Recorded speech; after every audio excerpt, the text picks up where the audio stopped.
আসসালামু আলাইকুম ওয়া রাহমাতুল্লাহি ওয়া বারাকাতুহু।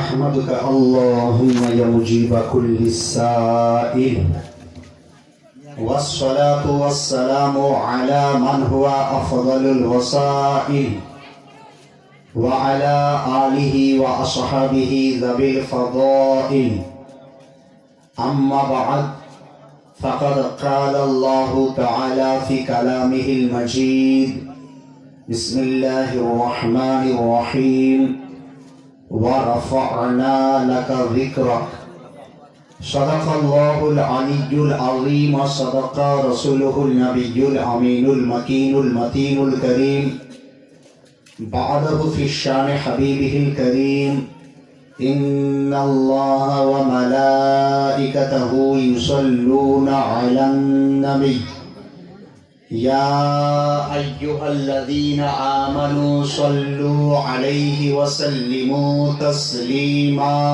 اللهم صل على سيدنا مولانا محمد وعلى آل سيدنا مولانا محمد صلى الله تعالى عليه وسلم مولاي صل وسلم دائما أبدا ربي صل وسلم دائما أبدا على حبيبك خير الخلق كلهم يا أكرم الخلق ما لي من ألوذ به سواك عند حلول الحادث العمم ربي صل وسلم دائما أبدا على حبيبك خير الخلق كلهم উপস্থিত আজকের সংক্ষিপ্ত মজলিসের শ্রোতা মণ্ডলী, সর্বপ্রথম প্রশংসা মহান রব্বুল আলামিনের জন্য, যিনি এক। অতঃপর কোটি কোটি দুরূদ সালাম বর্ষিত হোক হুজুরে আকরাম, নূরে মুজাসসাম, শফিয়ে মুআজ্জম, সৈয়দে আলম, হাবিবে কিরদেগার, নাইবে পরওয়ারদিগার, মক্কার তাজদার, মদিনার সরদার, কুল কায়নাতের মালিক ও মুখতার নবী মুহাম্মদুর রাসূলুল্লাহ সাল্লাল্লাহু তাআলা আলাইহি ওয়াসাল্লামের উপর বলুন আল্লাহুম্মা আমিন। আমার পূর্বে আপনারা পীর সাহেবের বড় সাহাবজাদার মুখ থেকে অমূল্য বাণী শ্রবণ করছিলেন। উনি অনেক রকম মেসেজ আপনাদেরকে দিয়ে গেলেন।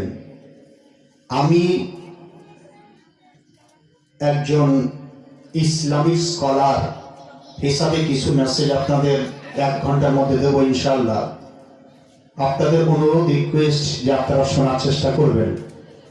আর যেহেতু নাচ শরীফ মানকাবাত আপনারা শুনছিলেন, 2-1টা কলি আমি আপনাদের সম্মুখে শোনাবো আরবি ভাষায় একটু, তারপরে উর্দু ভাষায় এবং আমার লিখিত বাংলা ভাষায় লিখে আমার বক্তব্য শুরু করব।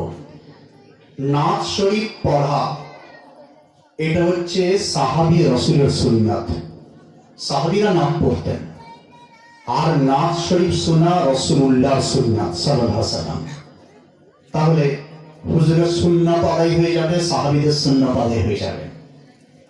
আরবি ভাষায় দেখুন, শায়র ইসলাম তিনি লিখছেন, ওয়া আহসানু মিন কালাম তারাকাতু আইনি ওয়া আজমাল মিন কালাম তালিদিন নিসাউ খুলিকতা মুবাররাআন মিন কুল্লি আইবিন কাআন্নাকা ক্বাদ খুলিকতা কামা তাশাউ। সাহাবী রাসূল বলছেন যে আপনার মতো এত সুন্দর আমরা দ্বিতীয় আর কাউকে দেখিনি। আর আপনার মতো এত সুন্দর সন্তানের জন্ম সারা বিশ্বে কোনো মাও দিতে পারেনি। তাহলে রাসূলের তারিফ কারা করছেন? সাহাবীরা। কি বলে? যে আপনার শান অতুলনীয়, আপনার মান অতুলনীয়, আপনার কোনো তুলনা বুঝাতে হয় না। যে কারণে আমি বাংলাতে দুটো শের আমি নাচরিত লিখি, শোনাচ্ছি আপনাদের দুটো তিনটা শের। সৃষ্টিতে নাই কেহ সবার সেরা, প্রিয় নবীর মতো, নয় চাঁদে নয় কোন গ্রহ তারা, প্রিয় নবীর মতো। অন্ধকার ভরা আলোতে ভরা হলো যার ওসিলায়, নূরে ভরা রহমত হয়ে এলেন যিনি দুনিয়ায়। সেরা বাণী বলেনি কেহ, সেরা বাণী বলেনি কেহ, প্রিয় নবীর মতো। সৃষ্টিতে নাই কেহ সবার সেরা, প্রিয় নবীর মতো। তাহলে নবীর তারিফ আপনারা শুনছেন। আচ্ছা আপনারা বলুন যে নবীর প্রশংসা, নবীর তারিফ এটা করা হচ্ছে মুমিনের পরিচয়। আমরা বলি, সকলেই বলি, বেরেলির তাজদার আলা হযরতের নাম শুনেছেন আপনারা? বেরেলি শরীফের আলা হযরতের নাম দু একজন শুনেছেন। তো आला हजरत তিনি বলেছেন, मोमिन वो है जो उनकी इज्जत पे मरे दिल से। मोमिन मुसलमान তাকেই বলা হয় যে রাসূলুল্লাহর প্রেমে নিজেকে কুরবান করে দেয়। সুবহানাল্লাহ। সুবহানাল্লাহ। তাহলে আপনারা নিজেকে পরীক্ষা করুন যে আপনি কি পর্যায়ের মুমিন। मोमिन वो है जो उनकी इज्जत पे मरे दिल से, ताजीम भी करता है नजदी तो मरे दिल से। আর কিছু কিছু লোক তারা নবীর নাম নেয় কিন্তু তাদের দিল হচ্ছে মুর্দা দিল। 100 কথার এক কথা যদি আপনাকে বলে যে আপনি কে, আপনি কি বলবেন? আমরা মুসলমান। আবার যদি বলে আপনি কে, বলবেন আমরা মুমিন মুসলমান। যদি বলে what is the define of Muslim, of মুমিন, মুমিনের পরিচয় কি, তো আপনি বলবেন মুমিন হচ্ছে আমরা রাসূলুল্লাহর ইজ্জতে নিজেদেরকে কুরবান করার চেষ্টা করি। পরিচয় পেয়ে গেলেন। আর আমার বক্তব্য প্রাথমিক পর্যায়ে করছি আপনাদের কাছে, কারণ আপনারা আমাকে অনেকে ছিলেন না। কিছু ভাইয়ের মহব্বত তিনি এই গ্রামের সঙ্গে সম্পর্ক রয়েছে। উনি আমাকে বলেছিলেন মুফতি সাহেব আপনাকে জালসা যেতে হবে। আর পূর্বে আমার ভাই আলহামদুলিল্লাহ খুব সুন্দর বক্তব্য রাখছিলেন। আমি অধম বর্ধমান জেলাতেই বাড়ি। তো বর্ধমান জেলাতে আর আমি পড়াশোনা হয়তো আপনারা অনেকে শুনেছেন কিনা বা জানেন না, ওনারা জানেন। আমি মিশর জামে আজহারে 2 বছর ছিলাম। ওই I spend 2 years in Egypt. 2 বছর ছিলাম। জামে আজহার কি বা কারা আপনারা হয়তো অনেকে জানেন, অনেকে যারা শিক্ষিত লোকরা জানেন। মিশর যেটা হচ্ছে আফ্রিকা মহাদেশের একটা দেশ, মিশরের বিখ্যাত ইউনিভার্সিটি আল আজহার, যার বয়স 1000 বছর পার হয়ে গেল। বলুন 1000 বছর। তো সেই আজহারে আলহামদুলিল্লাহ এই অধম 2 বছর ছিল। আর আমাকে আমার এলাকার লোকেরা বেশি চিনে না, কারণ আপনার সঙ্গে আমার এটা প্রথম সাক্ষাৎ হইলেন। অথচ গোটা পশ্চিমবঙ্গের আসাম, আপনি ইন্টারনেট খুলুন, মুফতি নুরুল আরিফিন লিখুন, দেখবেন যে অনেক বক্তৃতা ওখানে পাবেন। এমনকি এই অধম একটা কাজ আমি করি যেটা কিতাব লেখা, 30টা বই আমি লিখেছি আলহামদুলিল্লাহ। অর্থাৎ এটা মানে প্রসঙ্গ নয়, প্রসঙ্গ এটাই যে আমার অভিজ্ঞতা কি, আমি কি বলতে চাইছি। আজকে কয়েকজন বন্ধু বা কয়েকজন ভাই মিলিয়ে এই অনুষ্ঠানের আয়োজন করেছেন, মিলাদ শরীফের আয়োজন করেছেন। আচ্ছা ওনারা কোন রকম খারাপ জিনিস না করে, কোনো ফাংশন, কোনো যাত্রা ইত্যাদি না করে মিলাদ শরীফের আয়োজন করলেন। আলহামদুলিল্লাহ আমি দিল থেকে তাদেরকে মানে আপনার ধন্যবাদ জানাতে চাই, যে যারা কোন রকম রঙ্গমঞ্চ করেনি, কোন রকম খারাপ কাজ না করে আল্লাহ এবং আল্লাহ রাসূলের জিকির করার জন্য এবং শোনার জন্য মজলিসের আয়োজন তারা করেছেন। আর এই মজলিসটা কত গুরুত্বপূর্ণ জানেন, ইম্পর্টেন্ট। একজন বিখ্যাত আল্লাহর ওলি তিনি লিখছেন যে এক লামহা, এক মুহূর্ত এই মজলিসে বসা, হুজুরু ফি মজলিসিল আলিমে আফদালু মিন সিত্তিনা সানা। একবার এক মুহূর্তের জন্য কোন আলিমের মজলিসে বসা 60 বছর ইবাদত করার থেকে অতি উত্তম রয়েছে। সুবহানাল্লাহ। তাহলে বুঝুন যে এই ইয়ং ছেলেরা 60 বছর ইবাদত করে যে নেকি আপনারা না পেতেন, সে থেকেও বেশি নেকি করার জন্য তারা আজকে এই জিনিসটার আয়োজন করেছে। আবার কি জানেন, করোনা মহামারীতে আমরা ভেবেছিলাম যে হয়তো জলসা বন্ধ, আমার কয়েকটা প্রোগ্রাম বুঝলেন ক্যান্সেল করতে হয়েছে। তো অনেক লোকে ভাবছিল 2 বছর 4 বছর হয়তো মজলিস আর করতে পারবো না, মাহফিল করতে পারবো না। কিন্তু আপনার গ্রামের কিছু যুবক ছেলে বা কিছু চাচা তারা প্রমাণ করে দিয়েছে যে শোনো, 10 বছর কেন 20 বছর যদি করোনা থাকে আপত্তি কিচ্ছু নাই। অন্য কিছু বন্ধ হতে পারে, এয়ারপোর্ট বন্ধ হতে পারে, রেলওয়ে বন্ধ হতে পারে, রেল স্টেশন বন্ধ হতে পারে, স্কুল প্রতিষ্ঠান বন্ধ হতে পারে, কিন্তু তারা এই জালসার আয়োজন করে প্রমাণ করেছে যে আল্লাহ রাসূলের জিকির কোনোদিন বন্ধ হবে না।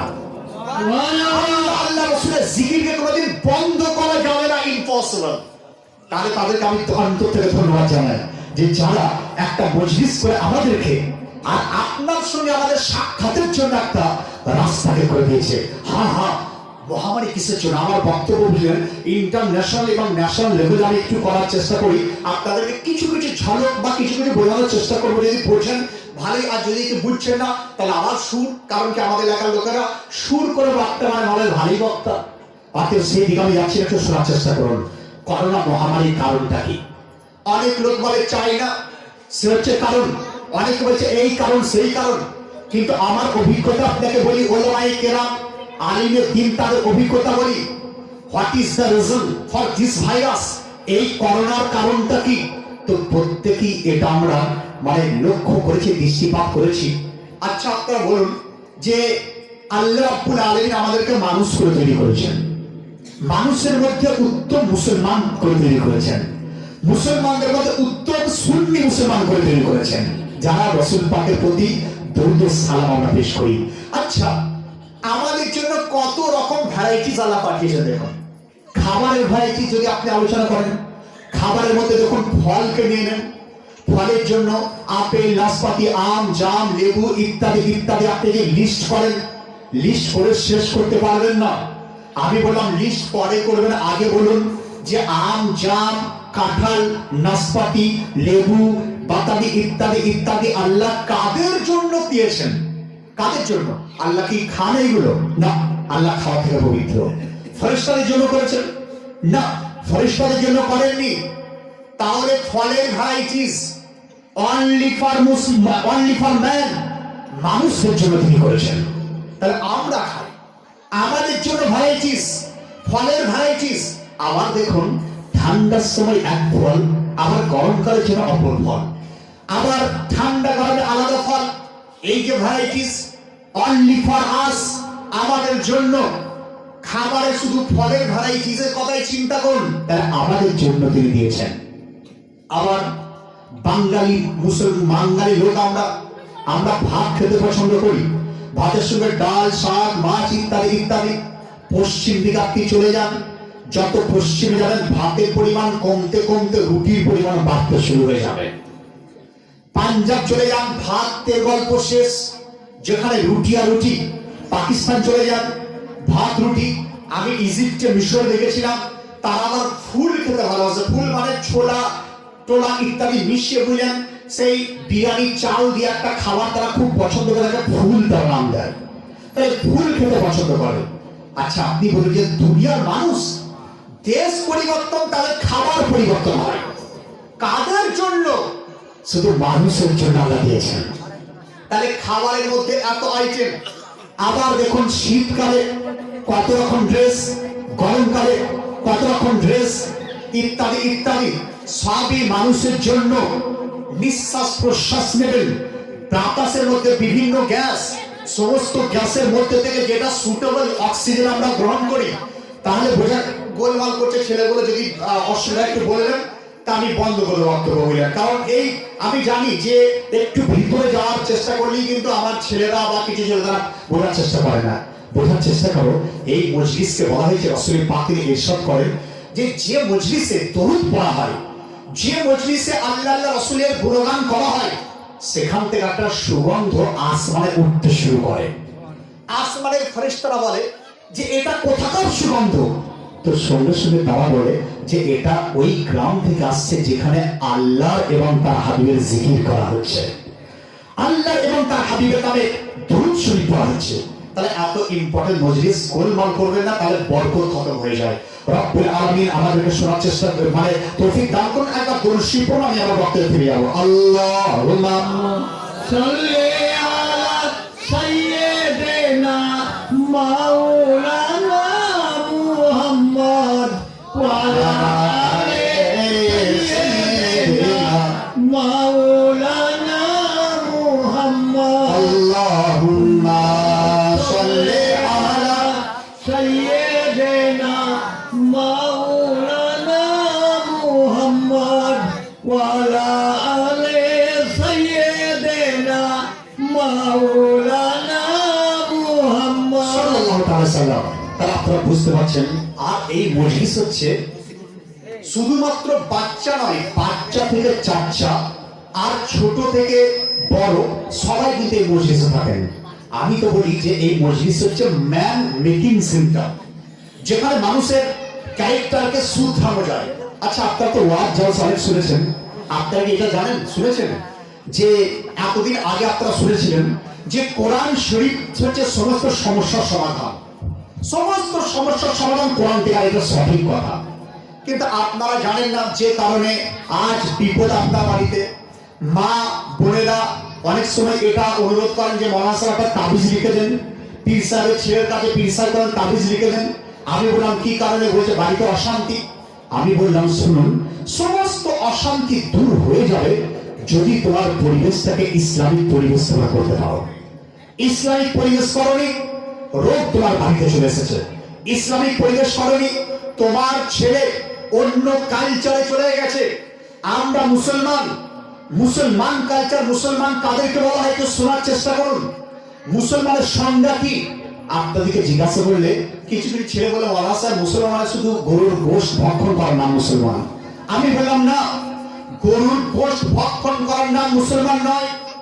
একদল লোক বলবেন মৌলানা সাহেব মুসলমান তার নাম নামাজ পড়ার নাম, কেউ বলেন মুসলমান তার নাম হজ করার নাম, কেউ বলেন মুসলমান তার নাম যাকাত দেওয়ার নাম। এইভাবে লন্ডনেতে একজন লোককে জিজ্ঞাসা করা হয়েছিল, একজন বিধর্মী জিজ্ঞাসা করছেন যে বলো বলো তোমাদের ধর্ম ইসলাম কেন সর্বশ্রেষ্ঠ? Why Islam is the best in the world? সারা বিশ্বের মধ্যে সর্বশ্রেষ্ঠ কিসের জন্য? তো সঙ্গে সঙ্গে ওই ছেলে আপনাদের আমাদের ঘরের মতো সাধারণ ছেলে, সে বললো ইসলাম এই কারণেই সর্বশ্রেষ্ঠ কারণ ইসলামে নামাজ আছে, ইসলাম এই কারণেই সর্বশ্রেষ্ঠ এর মধ্যে রোজা আছে, ইসলাম এই কারণেই সর্বশ্রেষ্ঠ এর মধ্যে যাকাত আছে। তো ওই বিধর্মী he don't have any idea, doesn't, তার মধ্যে কোনো রকম আপনার জ্ঞানই থাকেনি, doesn't have any idea about Islam, Islam সম্বন্ধে কোনো জ্ঞান থাকেনি।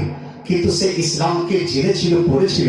সে বলল যে নামাজের জন্য ইসলাম সর্বশ্রেষ্ঠ, এটা কিছু কিছু ক্ষেত্র হতে পারে, হজের জন্য সর্বশ্রেষ্ঠ হতে পারে, কিন্তু ইসলাম যে কারণে সর্বশ্রেষ্ঠ সেটা তুমি শোনার চেষ্টা করো। তিনি বলেছিলেন কি? বললে শোনা এটাই যে আজ সারা বিশ্বের আইন, আজকে এক আইন কালকে অপর আইন চলে আসে। ভারতের আইন, যে প্রধানমন্ত্রী আসে নতুন নতুন আইন চেঞ্জ করে, যে নেতা আসে নতুন নতুন আইন চেঞ্জ করে। লন্ডনের আইন, নেতা আসে চেঞ্জ করে। পাকিস্তানের আইন, নেতার পরিবর্তন, আইন পরিবর্তন। চায়নার আইন, নেতা পরিবর্তন, আইন পরিবর্তন। আমেরিকার আইন, নেতার পরিবর্তন, আইনের পরিবর্তন। কিন্তু ইসলাম ধর্ম এমন একটা ধর্ম যে আজ থেকে 1400 বছর পূর্বে তোমাদের নবী মুস্তাফা মক্কা শরীফ এবং মদিনা শরীফে দাঁড়িয়ে যে আইনকে প্রণয়ন করেছিলেন, বিশ্বের পরিবর্তন হয়েছে, তার আইনের কোনো পরিবর্তন হয়নি। রাসূল পাক 1400 বছর পূর্বে তিনি বলেছিলেন নামাজ পড়া মুসলমানদের জন্য ফরজ, আজকেও রয়েছে, কালও রয়েছে, কিয়ামতের সকাল পর্যন্ত ফরজ। রাসূল পাক তিনি বলেছিলেন মদ খাওয়া হারাম, মদ খাওয়া কালকেও হারাম, 1400 বছর পূর্বেও হারাম, আজকেও হারাম, কিয়ামতের সকাল পর্যন্ত হারাম সেটা থেকে যাবে। আপনার বেটা বিধর্মী আইনকে, কালচারকে নিজের ঘরে নিয়ে এসে মাতাল হতে শুরু করেছে। তার জন্য আপনার ঘরেতে সুগার, আপনার ঘরে ব্লাড প্রেসার, আপনার ছেলে আপনার কথা শুনে না। আপনি বলতে নবী স্যার এই জন্য দায়ী কারা? কোরআন বলে দায়ী আর কেউ নাই, তুমি হচ্ছে তোমার নিজের জন্য দায়ী। কারণ তোমার ছেলেকে শিক্ষা দেওনি। তোমার ছেলে একটু বড় হওয়ার পর, অ্যান্ড্রয়েড মোবাইল ব্যবহার করার পর, সে একজন ফিল্ম অ্যাক্টরের মতো নিজের ক্যারেক্টারকে গড়ার চেষ্টা করেছে। চুল কাটে কোনো ক্রিকেটারের মতো, কানে দুল পড়তে শুরু করেছে। আর মা বোনদের কথাই তো আপনার বললে একটু বলতেই হয় যে তাদের স্টাইল অন্য ধরনের, পর্দা তো দূরের কথা, আপনার অন্যান্য বিধর্মীর কালচার আপনার বাড়িতে। আচ্ছা আপনি বলুন, যে লোকের নিজস্ব কোনো ঠিক নাই, একজন ফিল্ম অ্যাক্টর যার ক্যারেক্টার কোনো ঠিক নাই, তার আইন আপনার ঘরে চলছে, অথচ যে মুস্তাফা 1400 বছর পূর্বে তিনি আমাদেরকে দুনিয়ার কথা তো শিখালেন, এমনকি বললেন যে দুনিয়াতেও যদি আরাম পেতে চাও, কিয়ামতেও যদি আরাম পেতে চাও, তাহলে আমাকে অনুসরণ তোমরা করো। অথচ আপনার ছেলেদেরকে ইসলামী নলেজ, জ্ঞান না দেওয়ার জন্য বিধর্মী রাজ আপনার ঘরের মধ্যে চলে এসেছে, বুঝলেন? তাই একজন অন্য শিখকে দেখার পর আমরা সঙ্গে সঙ্গে বুঝতে পারি এর যে শিখ ধর্মের লোক আছে। আপনার অন্য লোককে দেখার পর, ইহুদি নাসারাকে দেখার পর আমরা বুঝতে পারি যে ইহুদি নাসারা, কিন্তু মুসলমানকে দেখার পর আর বুঝতেই পারা যায় যে মুসলমান আছেন, অন্য কোনো জাতের সে রয়েছে। কারণ যে আপনি নিজেকে বরবাদ করেছেন। দেখুন তাহলে ক্যারেক্টার কাকে দেখে করবো? ক্যারেক্টার করার নিয়ম কোথায়? কোরআনকে জিজ্ঞাসা করা হলো, O holy Quran, please give us a character, we follow him and we obey our life. একটা এমন একটা ক্যারেক্টার দিয়ে দাও, যার ক্যারেক্টারকে মানার পর, যার ক্যারেক্টারকে দেখার পর, যার ক্যারেক্টারকে স্মরণ করার পর, যার ক্যারেক্টারকে গ্রহণ করার পর আমরা দুনিয়াতে শান্তি পেয়ে যাব। কোরআন বলে, আর কিছু বলার আছে? আপনি বলেন, O holy Quran, please give us a character, we follow him and we success our life. হে কোরআন, একটা ক্যারেক্টার দিয়ে দাও, যার ক্যারেক্টারকে গ্রহণ করার পর দুনিয়াতে শান্তি, কবরে শান্তি, আখিরাতে শান্তি পেয়ে যাব।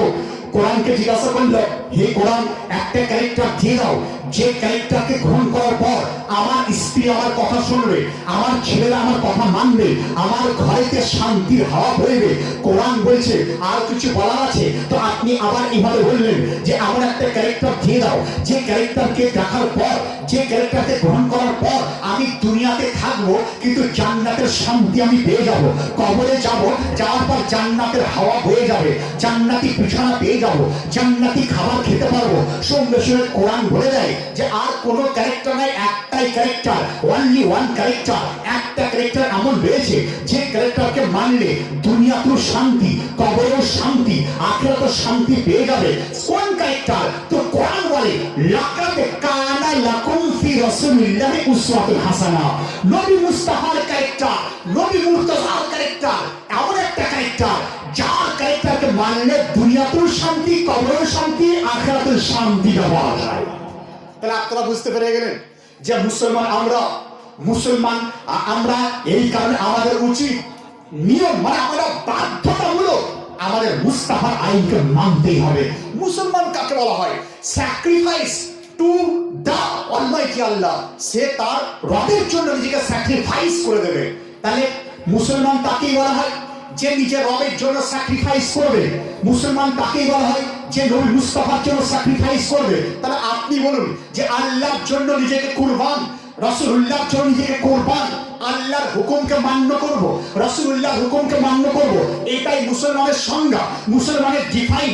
যদি আপনি বলেন নাম মুসলমান, নাম আব্দুল জব্বার, আব্দুল সাত্তার, আর কাজ করব বিধর্মীদের মতো, নাম আব্দুল জব্বার, আব্দুল সাত্তার, কাম করব একজন ফিল্ম অ্যাক্টরের মতো, নাম আব্দুল জব্বার, আব্দুল করিম, আব্দুল গাফফার, আর কাজ করব কোন রাজনীতি নেতার মতো, সঙ্গে সঙ্গে আপনার অন্তর থেকে উত্তর আসবে যে এই ধরনের করলে খাঁটি মুসলমান তুই হতে পারিস না। খাঁটি মুসলমান তাকে বলা হয় স্যাক্রিফাইস অফ হিজ লর্ড, সে তার রবের জন্য তার আল্লাহর জন্য নিজেকে কুরবান যে করে দেবে। তাহলে বোঝা গেল যে আজকে জলসা শোনা শুধু উদ্দেশ্য নয়, নিজেদের অন্তরকে পরিশুদ্ধ করার একটা মাধ্যমকে জলসা বলা হয়েছে। নিজের অন্তরকে পরিশুদ্ধ করার জন্য মা বোনেরা রিকোয়েস্ট অনুরোধ যে আপনারা কোরআন পড়তে জানেন না আর আপনাদেরকে শিক্ষাও দিতে পারেননি, মা ভাইরা বোনেরা বা আপনার বাপ মায়েরা অনেকে শিক্ষা দেয়নি। দেখুন রাসূল পাক সাল্লাল্লাহু আলাইহি তিনি বলেন, মা বোনেরা কোনোদিন গরিব হয় না, ওই বাড়িতে জান্নাতি হাওয়া চলে যায়। ইয়া রাসূলুল্লাহ, সেটা কোন বাড়ি? সেটা কোন বাড়ি যে বাড়িতে জান্নাতি খুশি বাহিত হয়? যে বাড়িতে কোনোদিন অনাহার হয়তো দু এক বেলা খেতে সে পায়নি, কিন্তু কোনোদিন সেই বাড়িতে আপনার অনটন বা সেই বাড়িতে কোনো ধরনের অসহায় অবস্থা চলে আসে না, সেটা কোন বাড়ি? যদি আপনাকে জিজ্ঞাসা করা হয় তো আপনি বলে মনে হয় যাদের টাকা আছে কোটি কোটি সেই বাড়িতে শান্তি রয়েছে। আপনি বলেন যার টাকা আছে গাড়ি গাড়ি সেই বাড়িতে শান্তি রয়েছে। যে মিল মালিক যার ব্যালেন্স রয়েছে সেই বাড়িতে শান্তি রয়েছে। আমি বললাম এটা তো আপনার সংজ্ঞা, এটা তো কোনো নেতার সংজ্ঞা, এটা তো কোনো মাস্টারের সংজ্ঞা যে টাকা থাকলেই শান্তি পাওয়া যায়। এটা তো কোনো ডাক্তারের সংজ্ঞা যে টাকা থাকলেই খুশি চলে আসে। কিন্তু আমি তার কথা বলবো, বুঝলেন, আমরা সেই নেতার কথা বলবো যার হাতে আমাদের গলার দড়িটা রয়েছে। সেই নেতার কেউ না, নবী মুহাম্মদ রাসূলুল্লাহ সাল্লাল্লাহু আলাইহি ওয়াসাল্লাম, তিনি হচ্ছেন আমাদের নেতা। রাসূল পাক তিনি বলেন, শোনো, সেই ঘর কোনদিন সেই ঘরের মধ্যে বড় ধরনের বিপদ হতে পারে না। ইয়া রাসূলুল্লাহ, আপনি বলবেন সেটা কোন বাড়ি? এমন কোন বাড়ি যে বাড়ির মধ্যে কোনোদিন অভাব অনটন আসতে পারে না, অসহায় অবস্থা আসতে পারে না, সেই বাড়িতে কোনোদিন বড় ধরনের বিপদ আসতে পারে না। মা বোনেরাও শুনুন, ভাইরাও শুনুন, রাসূল আকরাম তিনি বলেছিলেন যে কোরআন শরীফের মধ্যে কয়েকটি সূরা রয়েছে, যে সূরাগুলি প্রত্যেক রাত্রিতে যে বাড়িতে পঠিত হয় সেই বাড়িতে কোনোদিন অশান্তি প্রবেশ করতে পারে না। তাহলে আপনি বলুন, যদি আপনি ইসলামকে জানতে পারেন আর কোরআন শরীফের অনুযায়ী আমল করতে পারেন, তাহলে আপনাকে কোনোদিন ডাক্তার ঘর যেতে হবে? আপনাকে কোনোদিন আপনার ফাইসালা করার জন্য কোনো পার্টির দ্বারস্থ হতে হবে? আপনাকে সেই বিপদ থেকে মুক্ত পাওয়ার জন্য কোন নেতা, কোন আপনার ডাক্তার, প্রফেসরের কাছে যাওয়ার প্রয়োজন নেই। কোরআন থেকে ইলাজ করার চেষ্টা করুন। আলহামদুলিল্লাহ, এই অথম সারা পশ্চিমবঙ্গ, আসাম, বাংলাদেশে চিৎকার করে আমি এটাই বোঝানোর চেষ্টা করি যে ইসলামকে বোঝার চেষ্টা করুন মুসলমান, ইসলামকে জানার চেষ্টা করুন। আজ আপনার ঘরের ছেলে, আমার ঘরের ছেলে ইসলামকে জানছে না, কিন্তু বিধর্মী যারা তারা ইসলাম সম্বন্ধে রিডিং করতে শুরু করেছে। আর রিডিং করতে করতে যারা আপনার বড় মাপের জ্ঞানী, তারা হয় ইসলাম গ্রহণ করেছে কিংবা ইসলাম থেকে অনেক দূরে চলে গেছে। এই ধরনের একজন বিখ্যাত বৈজ্ঞানিক যার নাম জর্জ বার্নার্ড শ, শিক্ষিত ছেলে, শিক্ষিত মা বোনেরা বুঝছেন যে যার লেখা কবিতা হাই সেকেন্ডারিতে পড়ানো হয়, জর্জ বার্নার্ড শ যার লেখা বই গ্র্যাজুয়েশন এবং মাস্টার ডিগ্রিতে পড়ানো হয়, সেই জর্জ বার্নার্ড শ তিনি লিখছেন, তিনি একটা বইয়ের মধ্যে লিখলেন রাসূল পাকের ক্যারেক্টার সম্বন্ধে পড়ার পর কনক্লুশন টানছেন। তিনি লিখছেন কয়েকটি বাক্য, তিনি বলছেন, শোনো, ইসলাম সম্বন্ধে কারা কি বলে আমি জানি না, কিন্তু আমার অভিজ্ঞতা কি শোনো, আমার অ্যাজ পার মাই নলেজ, আমার জ্ঞান অনুসারে আমি এটা বলছি। তিনি কি বলেছেন জানেন? তিনি বলেছেন, if any religion have a chance of rolling over England, Europe within the next 100 years, it could be Islam. তিনি বলেছেন, শোনো, সারা বিশ্বের নেতা শুনে যাও, America, London, Denmark, Sweden, Japan, Holland, China শুনে যাও, সারা বিশ্বের মধ্যে যদি আবার শান্তির বাতাবরণ, শান্তির সামিয়ানা যদি খেটাতে পারে, তো একমাত্র ইসলাম ধর্মই সেটা পারবে। কিছু লোকেরা বুঝতে পারছেন বক্তব্য একটু কঠিন লেভেলে হয়ে যাচ্ছে, কিছু মাফ করবেন, কারণ কি যে এই লেভেলটা অনেক শিক্ষিত। আসামের একটা আপনার লাইব্রেরিতে আমার প্রোগ্রাম হয়েছিল, সেখানে 4টে ভাষায়, ইংলিশ, বাংলা, হিন্দি আর উর্দু, আর মাঝে মাঝে আরবিও করেছিলাম। তো তারা বলেছিল যে মুফতি সাহেব মানে লেভেল আপনার ঠিক রাখলে আমরা খুব বুঝতে ভালো পারি। অতএব সেই লেভেল রাখতে যে অনেকেই বুঝতে পারছেন, আলহামদুলিল্লাহ বোঝার চেষ্টা করুন, খুব ভালো লাগবে। দেখুন যে ইসলাম থেকে আমরা কত পিছিয়ে গেছি, আমি কিন্তু এটা বোঝানোর চেষ্টা করছি। আর ইসলামের মধ্যে দাখিল হয়ে গেলে উপকার কি হবে, এটা আমি বোঝানোর চেষ্টা করছি। তাহলে আপনি পেয়ে গেলেন যে আমার ছেলে যখন ইসলাম থেকে মুনহারিফ হয়ে যাচ্ছে, আমার ছেলেকার ইসলামিক ক্যারেক্টার ভালো লাগে না, আমার ছেলে কেন আমার চাচাদেরকেও তারা বলছে এই দাড়ি রাখা টুপি পরা এগুলো হচ্ছে তাদের, আজকে এগুলো আমাদের কালচার নয়, এই করব সেই করব। কিন্তু দেখুন একজন পাঞ্জাবি সে বলে যে দাড়ি রাখার মধ্যে যে ফাজাইল, যদি মানুষ বুঝতে পারতো তাহলে কোনো দিন সে খুন সে চালাতো না।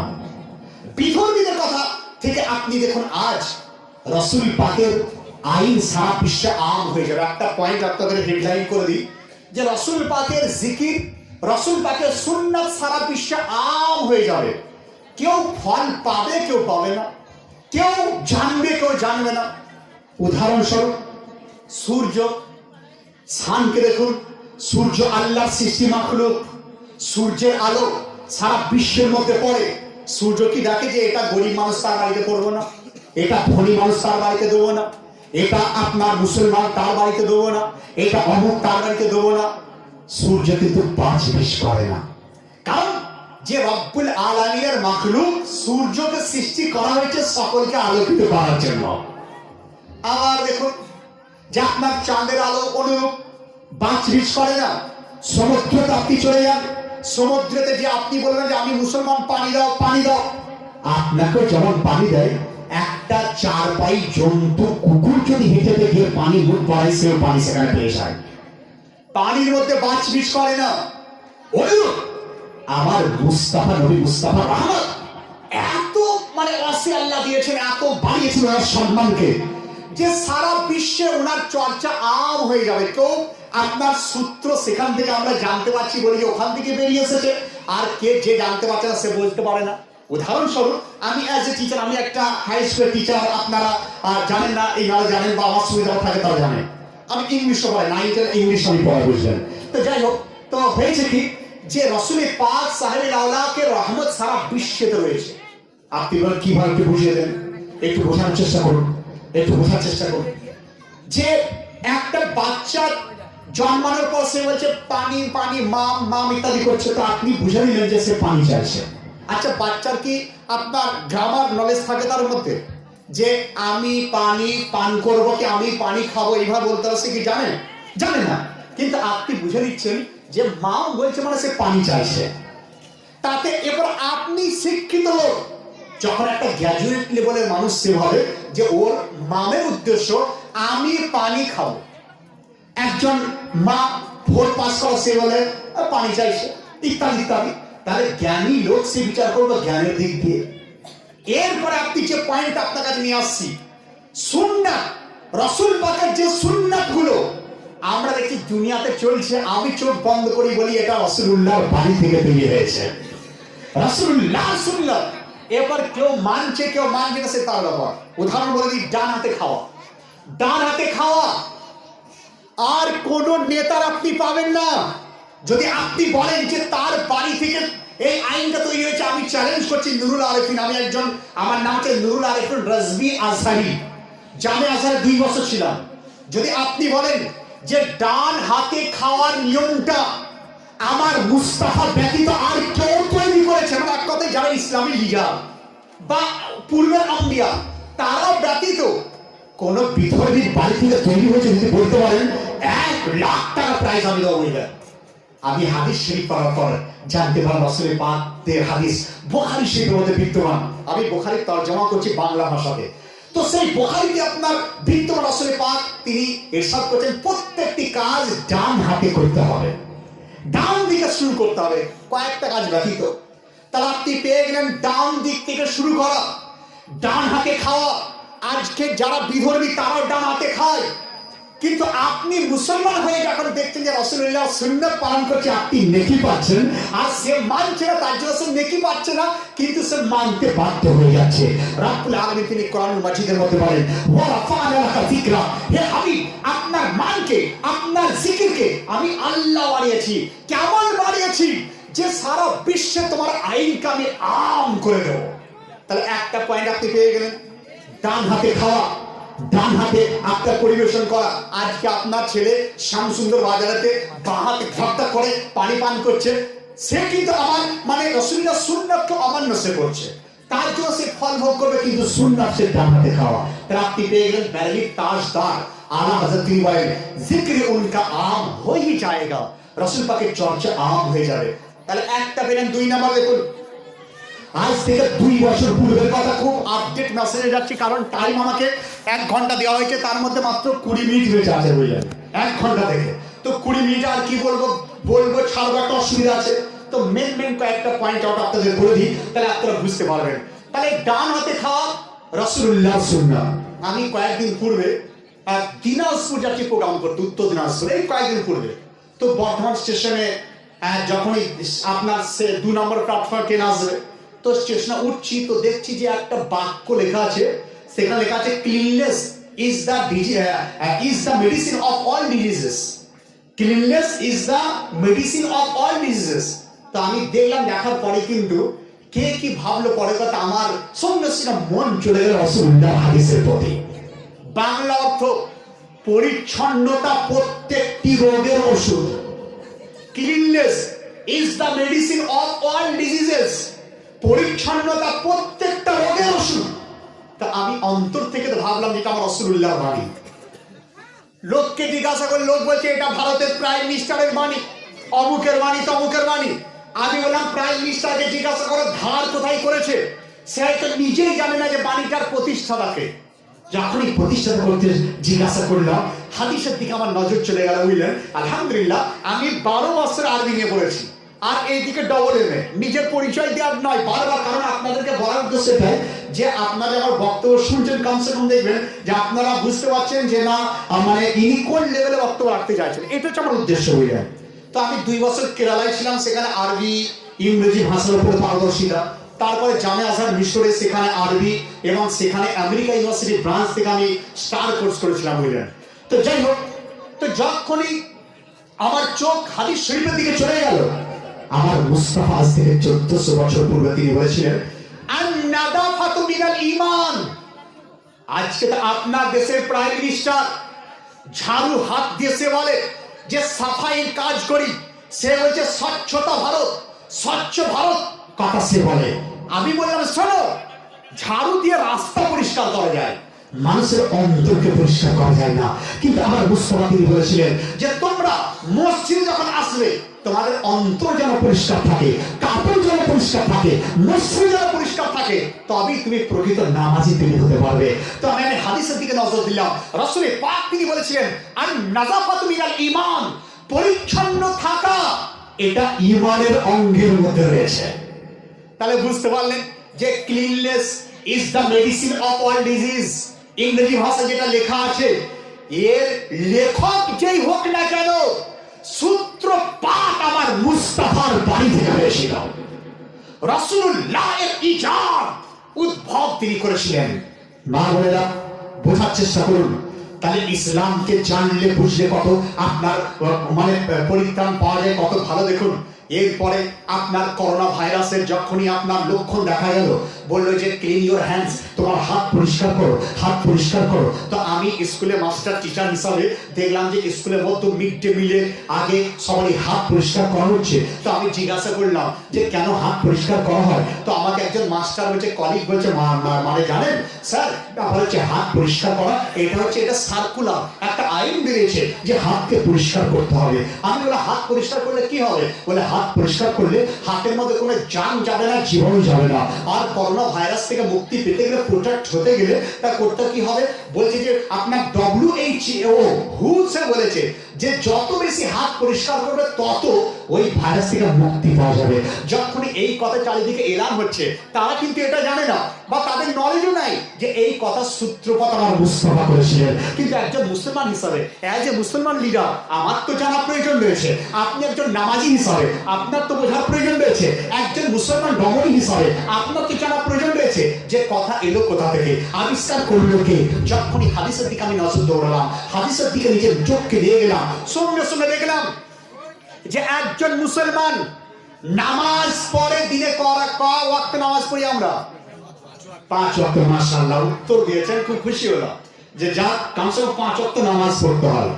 5 ওয়াক্ত নামাজ পড়ার পূর্বে উযু করতে হয়। উযু করতে গেলে উযুর 4টে ফরজ, তার পূর্বে 4টে সুন্নাত।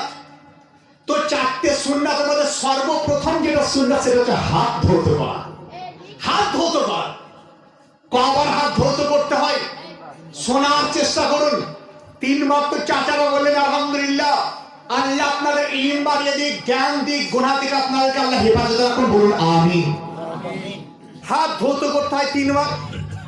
কিন্তু একবার কি লক্ষ্য করেছেন 3 ওয়াক্ত সুন্নাত, কিন্তু টোটাল পরিমাণ যদি আমরা করি, তা আমি হিসাব করেছিলাম যে নামাজ পড়তে গেলে যে উযু করতে হয়, সারাদিন 5 ওয়াক্তে 5 বার যদি উযু করেন মিনিমাম 125 বার হাত আমাদেরকে ধৌত করতে হয়। 125 বার। যদি ওরা একটু বুঝিয়ে দেন, আলহামদুলিল্লাহ কোনো ব্যাপার নেই। দেখুন প্রথমে 3 বার ধুলেন, তারপরে আবার আপনি কুল্লি করছেন, তখন হাত ধোয়া যাচ্ছে, মুখ ধৌত করছেন, হাত দিয়ে কিন্তু হাত তো প্রথম ধুচ্ছেন, পানি দিচ্ছেন, তার মানে হাতও আপনার পানি চলে এলো, হাতে পানি দিচ্ছেন পুরো কোনই সমেত হাতে কিন্তু পানি আবার ধৌত করতে হচ্ছে। এইভাবে আমি হিসাব করেছিলাম 125 বার। আবার একবার হিসাব করলাম 140 পার হয়ে গেছে। তাহলে বলুন, যে লোকেরা, যে ধর্মের লোকেরা দিনে কাউরির না বলাতেই শুধুমাত্র নিজের প্রফেট, নিজের গুরু, নিজেদের নেতা, নিজেদের লিডার, যার দরবারে নিজেদের জান কুরবান, রাসূল পাকের ফরমানকে মানার জন্য আমরা 125 বার যদি হাত ধৌত করি, আলহামদুলিল্লাহ করোনা নামে কোনো ভাইরাস অ্যাটাক আমাদের হতেই পারে না ইনশাআল্লাহ। ইনশাআল্লাহ। আমি বলার পরে বললাম আমার ইসলাম মাস্টার বলছেন ওলি সাহেব মাওলানা এই ধরনের কথা বলে, হ্যাঁ দেখুন যে কারণে আপনারা আমরা এত বললেন যে এই সময়তে চারিদিকে যখন চারিদিকে মাস্কের রমরমা, তো আপনাদের বলার পরেও আমরা পড়িনি। বোঝা গেল যে ইসলামের একটা আইন যদি আপনি পালন করেন, কিন্তু আপনি অনেক রোগ থেকে প্রাপ্তি হতে পারবেন। শুধু তো হাত ধোয়ার কথা বললাম, পা ধোয়ার মধ্যে ফজিলত, আপনার মুখ ধোয়ার মধ্যে ফজিলত যদি আলোচনা করি, অনেক সময়ের ব্যাপার, সবই জিউ রয়ে গেল বললেন। ইনশাআল্লাহ পরবর্তীতে যদি কখনো ডাকেন বা যদি প্রয়োজন মনে করেন, এই অধম ডেট থাকবে ইনশাআল্লাহ আসবো। কারণ যে আমার সময় পাওয়া যায় না, তো সামনে রবিবার দিন আমি যাবো আপনার মুর্শিদাবাদ, তারপরে আমি আসাম শিলচরে প্রোগ্রাম আছে আমার বুঝলেন, তো বহুত দূর দূর প্রোগ্রামে যেতে হয়। তো ডেট খালি থাকলে অবশ্যই আপনারা ডাকবেন, আমি এসে আপনাদেরকে বলার চেষ্টা করবো। লাস্ট যে জায়গাটা আমি আলোচনা করার প্রয়োজন মনে করছি, সেই জায়গাটা আলোচনা করে আমাকে দরুদ শরীফ পড়ুন। আল্লাহুম্মা সাল্লি আলা 9টা পর্যন্ত তো বলেছিল, আর কি আছে নাকি না শেষ করে যাচ্ছে, তাহলে তাকে ডাকুন, আর 12 মিনিট আছে। ওয়ালা আলে সাইয়্যিদিনা মাওলানা মুহাম্মদ। আল্লাহুম্মা সাল্লি আলা সাইয়্যিদিনা মাওলানা মুহাম্মদ ওয়ালা আলে সাইয়্যিদিনা মাওলানা মুহাম্মদ সাল্লাল্লাহু তাআলা আলাইহি ওয়াসাল্লাম।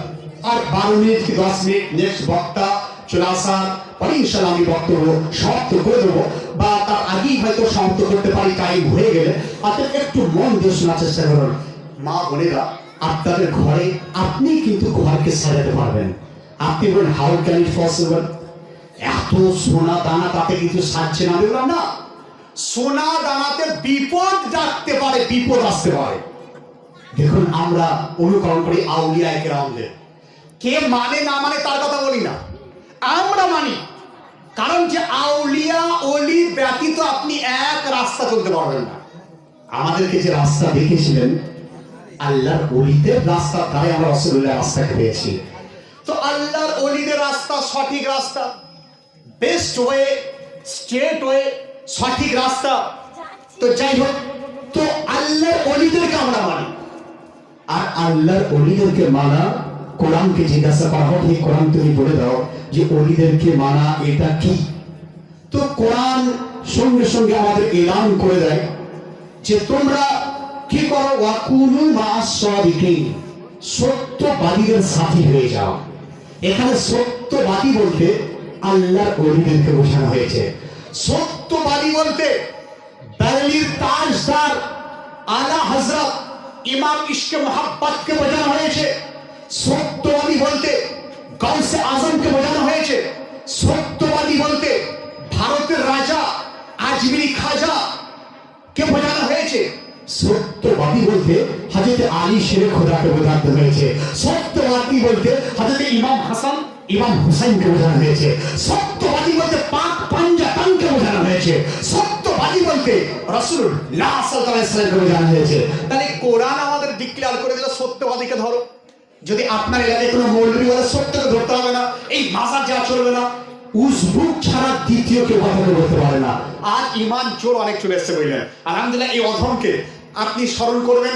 যদি সেই ধরনের লোকেরা বসতে চায় আমার সঙ্গে কোন জায়গাতে, শ্যামসুন্দর বাজার থেকে শুরু করে বহরমপুর থেকে শুরু করে আপনার গায়ে যদি বসতে চাই, কোরআন হাদিসের আলোকে আমি প্রমাণ করব যে সত্যবাদী ব্যতীত জিন্দেগি যাপন করা আপনার এটা হচ্ছে শয়তানের কাজ। আর সত্যবাদীকে মানে মেনে জিন্দেগি যাপন করা এটা হচ্ছে মুমিন মুসলমানের কাজ। এই প্রমাণটা আমি করার চেষ্টা করব। দেখুন, আল্লাহ ওলিদের দেখানো পথই আমরা যাচ্ছি। তো একজন বিখ্যাত আল্লাহ ওলি তিনি কি বলছেন দেখুন, সে আল্লাহ ওলি তিনি বলছেন যে তোমরা যদি বিপদ থেকে মুক্ত পেতে চাও, আজকে সঠিক আলিমের দামানকে ধরে থাকো। সঠিক আলিম বলতে যদি আমি বলি, আমি আপনার মধ্যে ডাউট হতেই পারে। সঠিক আলিম যে আপনাকে সঠিকভাবে গাইড করবে, সঠিকভাবে দুনিয়ার পথে চলবেন কি করে গাইড করবে, সঠিকভাবে জান্নাতে যাবেন কি করে গাইড করবে, তিনি হচ্ছেন সঠিক সত্যবাদী লোক। তাহলে আমি যে পয়েন্টের উপর আপনাদের ডিসকাস করার চেষ্টা করছিলাম যে সত্যবাদীদের ছাড়া এক মুহূর্ত আপনি চলতে পারবেন না, এক মুহূর্ত চলতে পারবেন না, এক মুহূর্ত চলে যাবে না। রাসূল পাক সাল্লাল্লাহু আলাইহি ওয়াসাল্লাম তিনি সাহাবীদেরকে শোনাচ্ছেন একজন নবীর ঘটনা, যে নবীর নাম হলো মুসা আলাইহিস সালাম। তো মুসা আলাইহিস সালাম তিনি আল্লাহর দরবারে ফরিয়াদ করেন, ইয়া রাব্বাল আলামিন, আপনি এমন একজনের সঙ্গে সাক্ষাৎ করুন যার সঙ্গে আমি সাক্ষাৎ করে আমি জ্ঞান অর্জন করব। জ্ঞান অর্জন করা এটা হচ্ছে প্রত্যেকটা মুমিন ইসলামিক জ্ঞান। আপনার বাংলা গানের কথা বলছি না, কারণ বাংলা এমএ পাস করার পরেও ছেলেরা বসে পেচ্ছাপ করতে জানে না।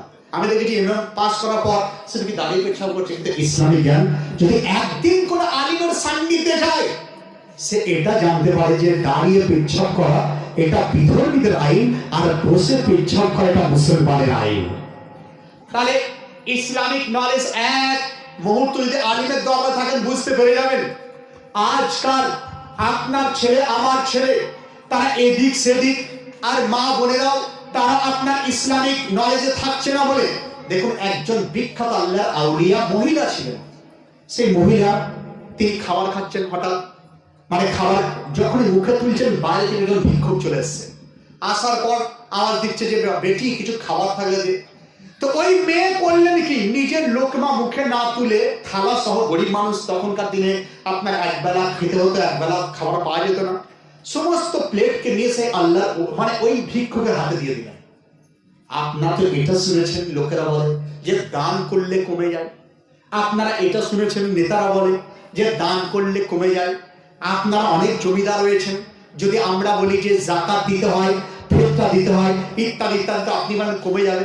কিন্তু আজকে শুনে যান ইসলাম কি বলে।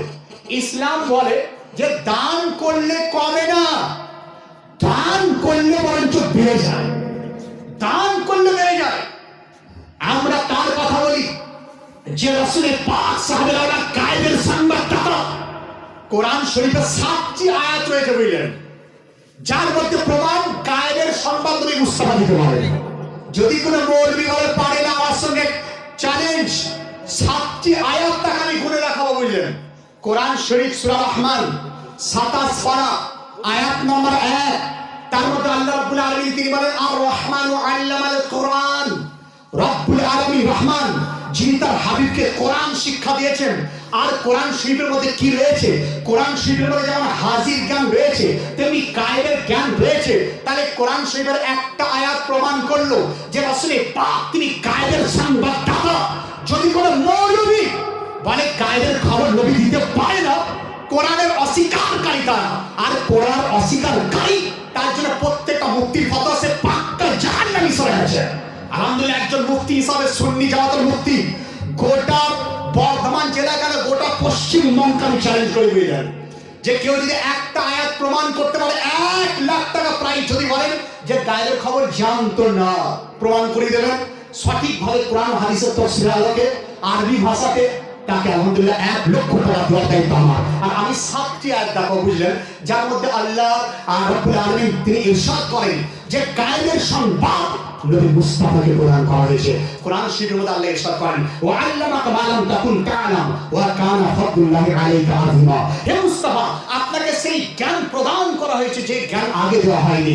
এইখানে জ্ঞান বলতে গায়েবের সংবাদের জ্ঞানকে বলা হয়েছে। তাহলে বোঝা গেল যে আহলে সুন্নাত ওয়াল জামাত হচ্ছে সেই জামাত যে জামাত আপনাদের সঠিক রাহনুমাই, সঠিক গাইডলাইন্স আপনাদের দিতে পারে। যাই হোক, বলার অনেক কিছু ছিল, আপনি তো বুঝতে পারছেন, অনেক ছেড়ে ছেড়ে বললাম আর অনেক জি হয়ে গেল। রব্বুল আলামিন যেন আপনাদেরকে আমাদেরকে সঠিকভাবে সঠিক লাইনের মধ্যে চালনা করেন, বলুন আমিন। এরপরে আপনার যেভাবে আমাদের পূর্বের বক্তা দুটো ছন্দ পড়লেন, আমি দুটো ছন্দ পড়বো, তারপরে নেক্সট বক্তার বক্তব্য শুনে আমাদের বক্তব্য ইয়া নবী সালাম আলাইকা ইয়া রাসূল সালাম আলাইকা ইয়া হাবিবি সালাম আলাইকা সালাওয়াতুল্লাহ আলাইকা রহমান রহিম যিনি কি নিয়ামত পাঠালেন তিনি, চিনল না ওয়াহাবি কাদিয়ানি, চিনিল বনের হরিণী। ইয়া নবী সালাম আলাইকা ইয়া রাসূল সালাম আলাইকা ইয়া হাবিব সালাম আলাইকা সালাওয়াতুল্লাহ আলাইকা ওসিলা আজমিরি খাজা ওসিলা ইমাম আহমদ রাজা ওসিলা মুস্তাফা রাজা কিয়ামতে ইরার ভরসা। ইয়া নবী সালাম আলাইকা ইয়া রাসূল সালাম আলাইকা ইয়া হাবিব সালাম আলাইকা সালাওয়াতুল্লাহ আলাইকা। আসসালামু আলাইকা ইয়া রাসূলুল্লাহ সাল্লাল্লাহু আলাইহি আল্লাহুম্মা আমিন। اللهم صل وسلم على سيدنا رسولك محمد كما تحب وترضى ان تصلي عليه صلاه وسلاما عليك يا رسول الله صلى الله عليه وسلم। ইয়া আল্লাহ, আমরা যা কিছু শুনলাম, বললাম, বুঝলাম, জানার মধ্যে, বলার মধ্যে, বোঝার মধ্যে ভুল ত্রুটি তুমি মাফ করে দাও। ইয়া আল্লাহ, খাস করে আমার এবং পূর্বের বক্তার বলার মধ্যে ভুল ত্রুটি তুমি মাফ করে দাও। ইয়া আল্লাহ, আমরা আমিন আমিন করছি, আমাদের জীবনের সমস্ত সাগাইর কাবাইরকে মাফ করে দাও। আমাদের আত্মীয় স্বজন, পাড়া প্রতিবেশী যারা গত হয়ে গেছেন, আল্লাহ তাদের কবরের মধ্যে রহমতের বারিশ বর্ষণ করে দাও, তাদের কবরগুলোকে জান্নাতি বাগিচা তৈরি করে দাও। ইয়া আল্লাহ, আমাদের অনেকের আব্বা চলে গেছেন, অনেকের আম্মা চলে গেছেন, অনেকের ভাই চলে গেছেন, অনেকের আত্মীয় স্বজন শ্বশুর শাশুড়ি চলে গেছেন। আল্লাহ, তারা কবরে কি অবস্থায় আছে আমরা জানি না। সমস্ত মুমিন মুমিনাত মুসলিম মুসলিমাতের কবরের মধ্যে রহমতের বারিশ বর্ষণ করে দাও। ইয়া আল্লাহ, খাস করে তাদের কবরগুলোকে জান্নাতি বালাখানা তৈরি করে দাও, তাদের কবরের মধ্যে জান্নাতি হাওয়াকে চালিয়ে দাও। ইন্নাল্লাহা ওয়া মালাইকাতাহু ইউসাল্লুনা আলান নবী ইয়া আইয়ুহাল্লাযীনা আমানু সাল্লু আলাইহি ওয়া সাল্লিমু তাসলিমা। আল্লাহ রাব্বু মুহাম্মাদিন সাল্লাল্লাহু আলাইহি ওয়া সাল্লাম ওয়া আলা যাবিহি ওয়া আলি আমাদাত দুহুরা কারামা সাল্লাল্লাহু আলা খায়রি খালকিহি ওয়া নূরি আরশি আজমাইন বিরহমাতিকা ইয়া আরহামার রাহিমিন। হাক্কা লা ইলাহা ইল্লাল্লাহু মুহাম্মাদুর রাসূলুল্লাহ।